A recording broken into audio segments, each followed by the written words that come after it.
Look, I want you to imagine something for me.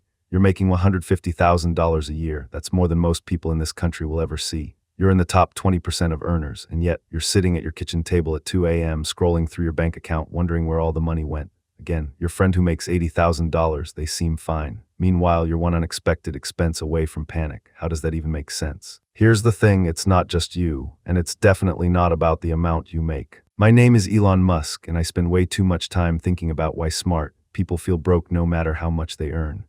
If you're someone who's gotten raise after raise but somehow still feels like you're barely keeping your head above water, make sure to hit that subscribe button and give this video a thumbs up if this helps you out. So here's what most people don't realize. There's a cognitive trap that catches nearly everyone, and it doesn't matter if you're making $40,000 or $400,000. It's called lifestyle creep, but that term doesn't even do it justice. What's actually happening is way more insidious than just spending more because you earn more. Let me show you the math, because when you see the numbers, it'll blow your mind. Person A makes $50,000 a year. After taxes, they're taking home about $38,000. They save 10%, which is $3,800 annually. Their monthly budget for everything else is about $2,850. Person B makes $150,000 a year. After taxes, they're taking home about $103,000. They also save 10%, which is $10,300 annually.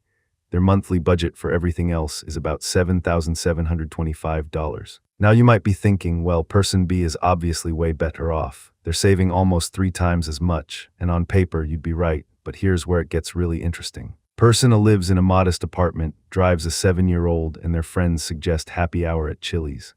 Their lifestyle costs $2,850 a month, and it fits their income perfectly. Person B, they moved to the nice neighborhood because, well, they could afford it. Rent went from $1,200 to $2,800. They upgraded from the to a BMW because I work hard, I deserve it. Car payment and insurance, another $750 a month. Their friends are also high earners, so now casual dinner means a $180 bill at that new Italian place downtown, not Chili's. But here's the psychological shift that nobody talks about. Person B doesn't feel like they're spending more. They feel like they're living normally for someone at their income level. This is the trap. At every income level, there's a new normal waiting to swallow your raise. Let me break down what actually happens with real numbers, because I've seen this pattern destroy people's financial futures. According to a 2023 study by Payroll.org, 78% of Americans live paycheck to paycheck. But here's the shocking part. That includes 45% of people making over $100,000 a year. Let that sink in. Almost half of 6-figure earners have less than $1,000 in savings for emergencies. The Federal Reserve found that the median American family has about $5,300 in savings.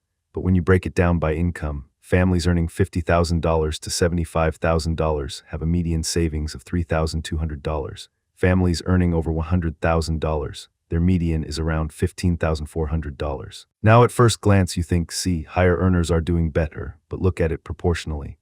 The lower earner is saving about 5–6% of their annual income. The higher earner also about 5–6% of their annual income. The percentage barely changes. The anxiety doesn't change. The feeling of being behind, that definitely doesn't change. Here's what most people don't realize about income growth. Every time you level up financially, society has already built a new spending floor for you. When you're making $40,000, nobody expects you to have a financial advisor, a house cleaner, or expensive hobbies. Your social circle is fine with potluck dinners and game nights at home. But hit $100,000, suddenly there are expectations. Your colleagues are talking about their ski trips to Aspen. You're invited to charity galas with $250 tickets. Your kids' friends go to private schools. Your spouse mentions that everyone at work is driving newer cars. And this is where it gets really interesting. You start to feel poor relative to your new peer group. Even though you're objectively making more than you ever have, you're now comparing yourself to people who make even more, or who inherited wealth, or who are drowning in debt but look successful. A study from the Brookings Institution found that people consistently rate their financial satisfaction based on relative comparisons, not absolute wealth. They surveyed people across income levels and found that people making $80,000 in a community where the median is $60,000 reported higher financial satisfaction than people making $120,000 in a community where the median is $150,000. You're not competing with your past self, you're competing with your current neighbors, and that's a race you can never win. Look, I need to talk about something that makes people really uncomfortable, the psychology of I deserve this. You worked hard for that raise, you put in the hours, you earned it. So when you're looking at a nicer apartment or a better car or that fancy espresso machine, your brain says, I deserve this. I've earned the right to enjoy my money. And you know what? You're not wrong. You do deserve nice things. But here's the trap. Your brain doesn't distinguish between I can afford this and I can afford this without compromising my future. There's a concept in behavioral economics called mental accounting. When you get a raise, your brain automatically creates a new mental account labeled extra money, and that money feels different from your existing income. It feels like bonus money, guilt-free spending money. But mathematically, it's just money. A $10,000 raise is $833 more per month. After taxes, maybe $600. That's not life-changing wealth, but it feels like it is, so you make life-changing spending decisions. Now you might be thinking, Elon, what's wrong with upgrading my life a little? Should I just hoard money and never enjoy anything? No, that's not what I'm saying. Let me explain this with what I call the $50 coffee trap. When you're making $40,000, you think, when I make $100,000, I'll be so much more financially secure.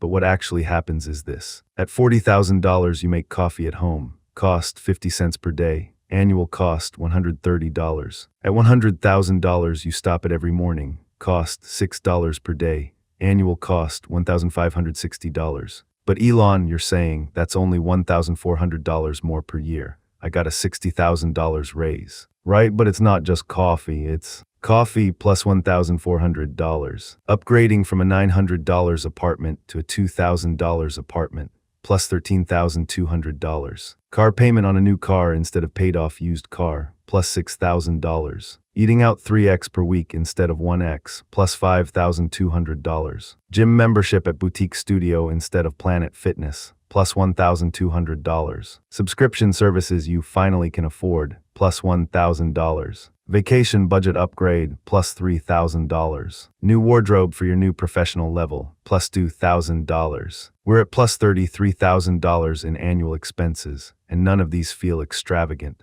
They all feel reasonable for someone at your income level. But here's the math that'll keep you up at night. You got a $60,000 raise, but after taxes, you're taking home about $39,000 more. You just committed to $33,000 in new annual expenses. You increased your savings by $6,000. You went from saving $4,000 a year to saving $10,000 a year. That's a 150% increase in savings. Sounds great, right? Except you also went from needing $36,000 annually to survive to needing $69,000 annually to maintain your new lifestyle. Your lifestyle expenses increased by 92%. Your safety net, proportionally, barely moved. You're not more secure, you're just stuck at a higher altitude. This brings me to one of the most important concepts in understanding why people feel behind, the hedonic treadmill. Psychologists have known for decades that humans adapt to positive changes incredibly quickly. You get a new car and for 2 weeks it's amazing, you love it, you feel successful. Then, it's just your car. The BMW becomes as mundane as the thrill fades, the payment doesn't. A landmark study published in the Journal of Personality and Social Psychology tracked lottery winners and found that within a year, their reported happiness levels returned to roughly where they were before winning. The new house, new cars, new lifestyle, all became the new normal. And then they needed more to feel that spike of excitement again. Your brain is literally designed to adapt to your circumstances and then want more. It's evolutionary. The humans who were never satisfied kept hunting, kept building, kept surviving. But in modern consumer society, it's a liability. Every upgrade becomes your new baseline. The thing you thought would make you feel set becomes invisible, and suddenly you're looking at the next upgrade. Here's where things get really dark. Social media has weaponized this against us. Let's be honest, you're scrolling through Instagram and you see your college friend on a yacht in Greece. You're just posted about their kitchen renovation. Your cousin is at another Michelin star restaurant. What you don't see, the yacht is rented for a day and they're splitting the cost among 8 people. The kitchen renovation put them $45,000 in debt. The Michelin star dinner is on a credit card that's carrying a balance. A 2024 study from the University of Pennsylvania found that every additional hour spent on social media per week correlates with a 7% increase in reported financial anxiety, regardless of actual income level. People making $200,000 were just as likely to feel financially stressed as people making $60,000 if they spent significant time on social media. Why? Because you're not comparing yourself to actual reality. You're comparing yourself to everyone else's highlight reel. And worse, you're comparing yourself to people who might be in massive debt but look wealthy. Now let me tell you what actually determines financial stress, and this is something most people completely misunderstand. It's not how much you make, it's not even how much you spend. It's how much of your spending is fixed costs versus flexible costs. Fixed costs are the expenses you've committed to that you can't easily reduce. Rent, mortgage, car payments, insurance, loan payments, subscription services you've forgotten about. Flexible costs are things you can adjust: groceries, entertainment, eating out, shopping. Here's the trap: as you earn more, you tend to convert flexible costs into fixed costs. You sign a lease on a more expensive apartment. You finance a nicer car. You commit to that premium gym membership. A person making $50,000 with $2,000 in fixed costs has way more financial security than a person making $100,000 with $6,500 in fixed costs. When something goes wrong, job loss, medical emergency, whatever, the person with lower fixed costs can adjust. They can cut back on eating out, skip the vacation, buy generic brands. The person with high fixed costs, they're trapped. They can't suddenly move to a cheaper apartment, lease. Can't give back the car, still owe on it. Can't skip the insurance payment. They're locked in. According to Pew Research Center data, the average American has committed to fixed costs that consume 65–75% of their take-home pay. For people earning over $100,000, it's often higher, closer to 70–80%, because they've upgraded their fixed costs proportionally to their income. This is why high earners still live paycheck to paycheck. Not because they're spending on frivolous things, but because they've committed their entire income to reasonable, fixed expenses. Alright, so if you've made it this far, you're probably feeling either attacked or seen or both. Good. Now let's talk about how to actually break this cycle. First, recognize that you're not competing with your income peers. You're not playing the same game as your neighbors or colleagues. Trying to look successful is the fastest path to actually being broke. Second, implement what I call the time capsule strategy. When you get a raise, pretend you didn't get it for 6 months. Keep living on your old income. Put every dollar of that raise into savings or investments. After 6 months, you can decide how to use it, but by then, you won't feel deprived because you never adjusted your lifestyle to include it. Third, calculate your actual financial security, not your income. Financial security isn't I make X, it's I could survive for X months if my income disappeared tomorrow. Most people making $150,000 would be in crisis within 2 months of job loss. Some people making $60,000 could last 6 months. Who's actually more secure? Fourth, embrace strategic friction. Make lifestyle inflation difficult. Don't save your credit card info on shopping sites. Implement a 30-day rule for any purchase over $100. Automate your savings so it happens before you see the money. The easier it is to spend, the more you will. Fifth, reverse engineer your life. Figure out what actually makes you happy, not what you think should make you happy.